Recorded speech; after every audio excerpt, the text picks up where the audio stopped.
Bonjour à tous, c'est Laure de Frandroid. Je suis actuellement sur le stand de LG au Pepcom, c'est-à-dire un petit salon en marge du CES, et j'ai dans les mains le LG K7.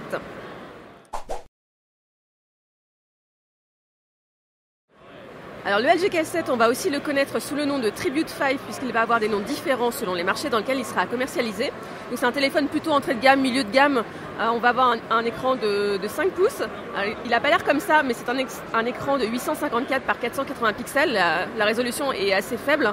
Mais ceci dit, on a un écran de bonne qualité avec un effet 2,5D qui est plutôt confortable dans la main. Et donc sur un écran de 5 pouces.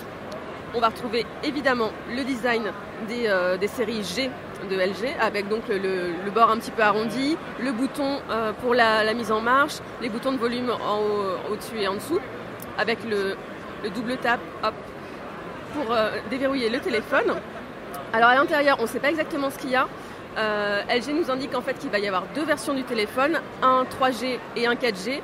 Il y aura toujours un processeur quad-core, mais on n'a pas exactement la référence. Et il sera accompagné d'un ou de 1,5 Go de RAM. Là encore, ce sera selon les versions. A priori, en France, on devrait avoir plutôt la version avec la 4G et les 1,5 Go de RAM.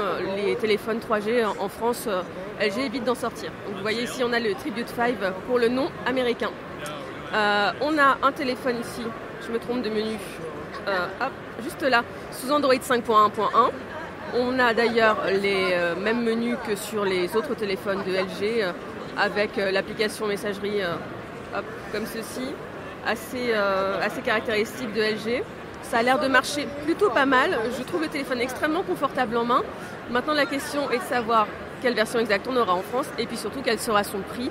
A priori, on devrait l'avoir à bien moins de 200 €.